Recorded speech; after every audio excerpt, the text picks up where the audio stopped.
Magandang umaga po sa ating lahat. We are here today for a press conference with the Secretary of the Interior and Local Government, Secretary John Vic Remulla. The SILG will deliver a statement on matters that bear vital and necessary information for our people.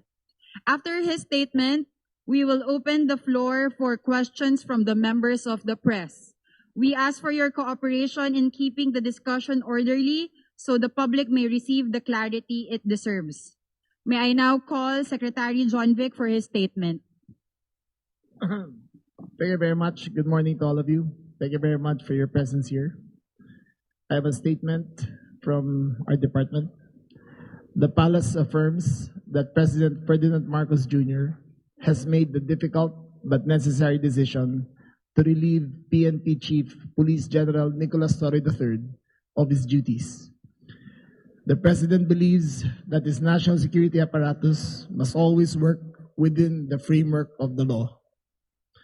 With the recent developments, the President was presented with the facts, and he determined that the best course of action is to uphold the role of NAPOCOM as it was intended by law. As part of this resolution, the President decided to relieve Police General Torre. This was not an easy choice, but it was made in the national interest. The President is committed to ensuring a unified direction and collaboration across all areas in his cabinet, particularly those responsible for delivering security, peace, and order.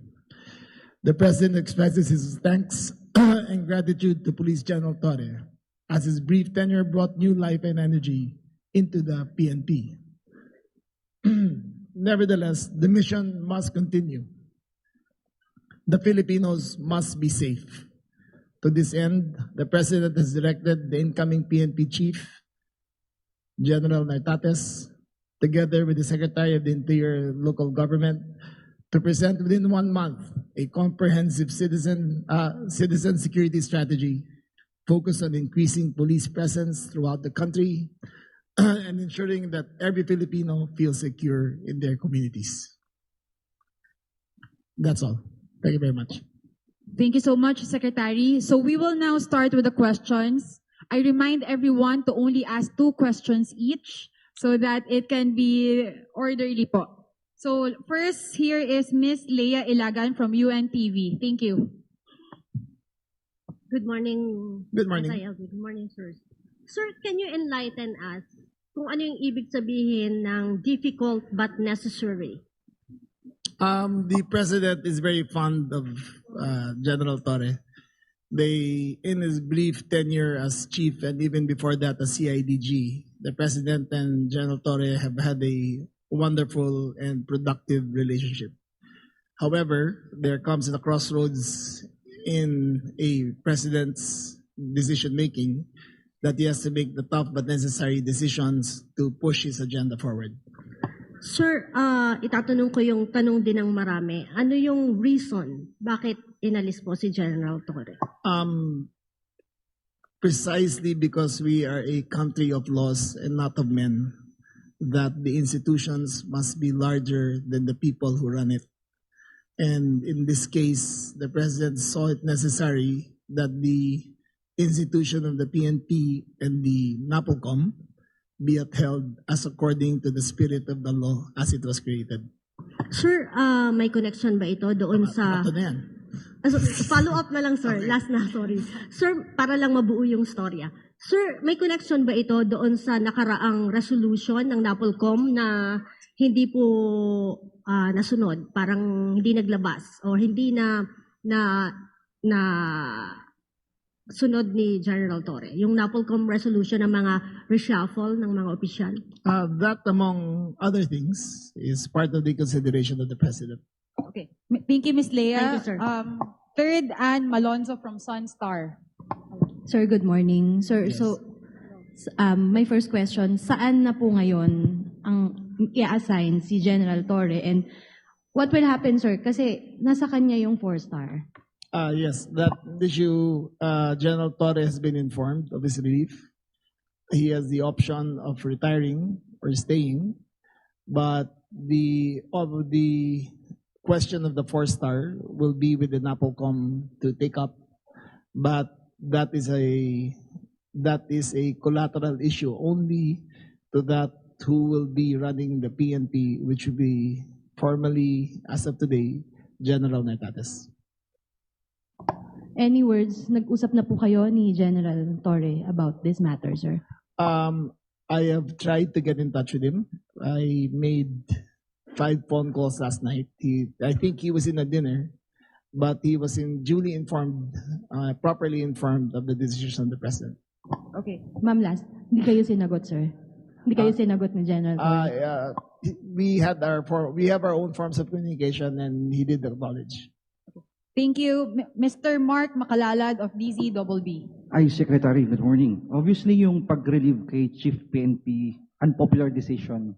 Dahil nagkaroon ng conflict previously sa resolution ng NAPOLCOM and PNP. Hindi po napatupad yung order. So how do you intend to manage the public's perception na yung leadership ng PNP ngayon is stable sa kabila ng pagpapalit ng leadership Is stable? stable, And yes. wala po itong bahid ng politika. That is precisely why we are doing this, because we want to take politics out of the equation. When you have issues arising, you must resolve it according to the rules of the institution, and that's what we are doing.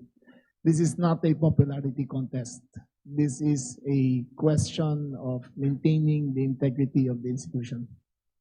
Sir, binalikan ko yung resolution ng NAPOLCOM 2025-0531 adopted last August 14. It states that non-compliance with the requirements herein prescribed shall subject accountable officers to administrative sanctions. So itong pag-relieve kay General Torre, parte ng sanctions dahil hindi sa pagsunod doon sa NAPOLCOM resolution. There is no sanction. The NAPOLCOM has not taken any sanctions as a body, nor has it been discussed, nor has it been filed. This is a personal decision of the President, and he has, after careful perusal of the facts, the order came from the office of the President and not the NAPOLCOM. Okay. Go ahead. Just go ahead, okay. one more. Yung 4-star, kailan po makakukuha ni General Nartates? You will learn about that sooner, as soon as the NAPOLCOM board convenes again next week. Okay. Thank you po. Thank you. Mr. Edniel Paroza from DZRH. Sir, follow up lang dun sa last question. So yung turnover officially kay General Nartates ay nangyayari ngayon. Yes. Sir, balikan lang namin sir yung comments or yung actions ng Malacanang. Ano yung exact na comments ng Presidente pagtapos ng medyo pagkakaiba doon sa NAPOLCOM order? Tinangka niya bang mamagitan o resolba? Well, as I read nung binasa ko, he has to make sure that the national security apparatus is always in one direction.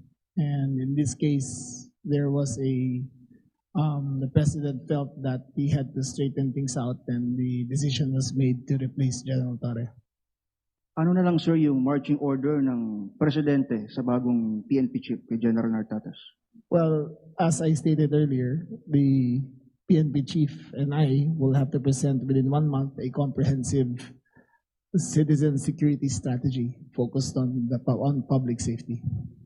May mga inaasahan ba tayo sir na drastic changes doon sa response natin sa 911 at iba pang programs na in-implement ngayon sana ni PNP Chief Torre? I do not believe that is part of the agenda. We will launch the Unified 911 on September 12, and General Nartates will take cognizance over that. It is an improved system.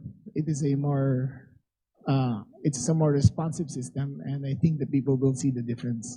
But from now till then, the 5-minute rule of General Nartates, of General Torre, will still be in effect, and we expect General Nartates to continue the good works that General Torre has started. Okay. Thank you so much. Mr. Manny Tupaz from Philippine Star. Sec, good morning. Morning. Sir, magmula nung nag-assume si PNP Chief last June 2, from the very start ba may mga disagreements na kayo ever since? No, never. PNP Chief and I have always had a great relationship. Remember, I only entered the SILG last October, and that's the first time I met him. And from then till now, our relationship has I would care to say that it is stellar. We've never had disagreements, and save for the last few days about certain things. And until now, I still consider him not only as a colleague, but someone who I've gone to battle with and who I trusted big decisions of the president with. Second month. Okay. Apart dun sa Napolcom Reso, may nabanggit kayo among other things. Ano pa yung mga other issues kay Chief PNP na nagkaroon ng consideration bakit siya kailangan? That is between the national security apparatus and him, and that is an executive privilege we cannot divulge. Okay. Thank you so much. Mr. Mon Galvez of TV5. Hi, Sec. Good morning. Sir, this is actually baka repetitive question na lang, pero just to clarify, you were mentioning a while ago that this is a country of laws and not of men. Ano po talaga yung pinakanilabag ni General Torre? Bakit po siya nasibak? He did not violate any laws. He has not been charged with any violations. He has not been charged criminally nor admissively. It is simply a choice of the president to take a new direction for the PNP. Medyo vague, Sec. Medyo vague. Well, what is more vague than he didn't violate any laws? He has not been charged with any administrative case. He has not been charged with any criminal case. But he is a presidential appointee who serves at the pleasure of the president, and the president has made a decision to go in another direction. So more on trust and confidence lang po ito. More on trust and confidence lang. The president reserves the right to see what is best fit for the PNP. Last na lang po sa akin. I don't think, di ko po alam kung tama yung research lang namin, but General Torre will be serving the shortest term in the history of the Philippine National Police. How does this affect the morale of the police force? Well, I think I am confident that the police force is very professional. I think that they observe their duties, and I think 99.9% of them will uphold their oath to maintain allegiance to the country and to the president. Okay. Thank you so much. Mr. Vince Lopez of Manila Standard. Sir, good morning. Sir, for the duration na Chief PNP si General Torre, may mga na-relieve siyang mga officers. What would be the magiging ng mga official na yun, sir? And kung mababalik ba sila, reinstatement? That is a NAPOCOM issue. As according to NAPOCOM law, NAPOCOM procedures, level 3 going up is will be taken up by the NAPOCOM board, and the NAPOCOM will convene this week and reconstitute the leadership of the Philippine National Police. Okay. Thank you so much. Mr. Jairo Boledo of Rappler. Hi sir, good morning. Morning. Jairo Rappler. Sir, hingin lang namin sana yung information. Baka, ano po ba yung initial na reaction or pagtanggap po ni General Torre when the NAPOLCOM issued the memorandum po? Did he promise to the President to fulfill the said memorandum, sir? Thank you. That will be revealed on a later date. There are documents that are still sealed, which will be brought forth henceforth after the NAPOLCOM reviews it. Last question for me, sir. In relation to Vince's question, the NAPOLCOM reversed a few assignments made by the President, made by PNP Chief Torre, including some of the appointments in CIDG and all that. Ano na po mangyayari doon sa order na yun ng NAPOLCOM? Again, the NAPOLCOM will constitute again this week, and then we will review all the appointments and make the necessary recommendations to the President. Okay, thank you so much. Before we continue, following this question and answer, we will move to the next part of our program, the official assumption of office. So, Mr. Mark Gabriel, please, from Net25.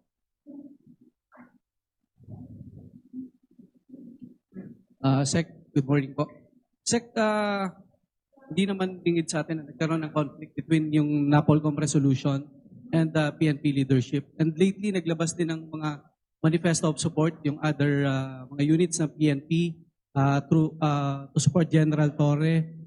Sa tingin mo, magkakaroon ng conflict po dito sa nangyari? Hindi naman. I think those statements were done in an emotional state. I think in the end they will follow their oaths and be true to their service. We do not consider it in any way as such other than as a statement of support. We do not color it with anything else except that. So we do not expect anything different from the service after this turnover occurs. Sec, tanong lang. Did you recommend the relief of General Torre after this conflict? Sir, that is a prerogative of the President. I have no say whatsoever, nor did I advise whatsoever. A chief PNP is the sole body, the sole entity to tackle such an appointment, or relief is only from the office of the President. Okay, thank you so much. Mr. Jason Gigales of Inquirer. Good morning, SILG. Paano po if hindi po nag-retire si General Torre po? Kung ayaw ho niyang mag-retire, if he doesn't give up that rank ho, that position, that 4-star position ho? That will be taken up by the NAPOCOM. However, I was privy to a conversation that the President is considering him for another post in government, and we will know soon if General Torre will accept. Okay, sir.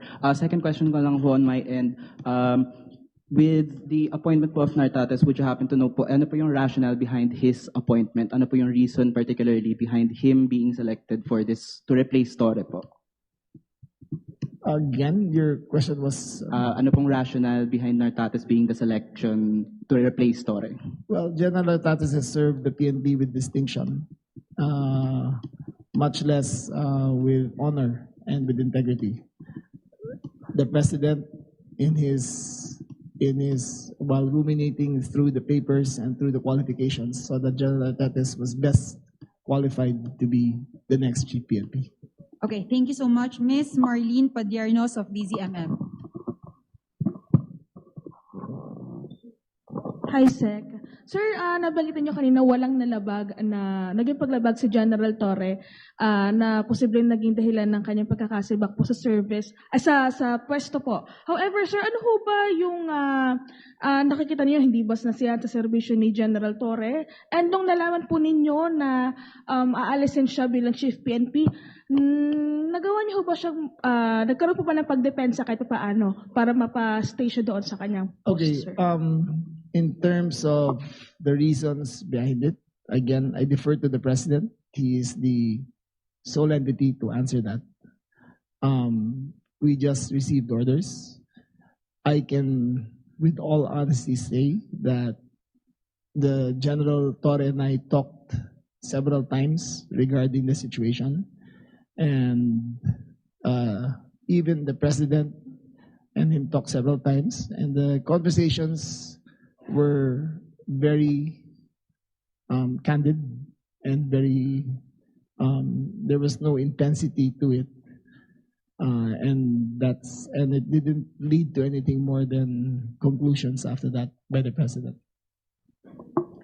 Sir, I understand na bagit niyo na po kanina na wala kayong inaasahang conflict within the Philippine National Police kung sakali man dahil dito po sa biglaang pagkapalit ng hepe. However, sir, nung nakaraan kasi nabanggit kanina may mga nagpahayag ng pagsuporta kay kay Sir General Torre, and may ilan po na nanawagan pa ng pagbaba niyo po sa serbisyo sa pwesto bilang SILG. Ano ho ang inyo pong thoughts about this, and if ever may mga ginagawa pa tayong paghahanda? Like General Torre, I serve at the pleasure of the President. So I leave it up to him kung ano ang decision niya tungkol sa akin. Okay, thank you so much. Mr. Mark Obleda of Police File Tonight. No questions? Okay, Mr. J. Mark Dagana of Radio Pilipinas. Okay. Mr. Ace Cruz, Balitang A2Z.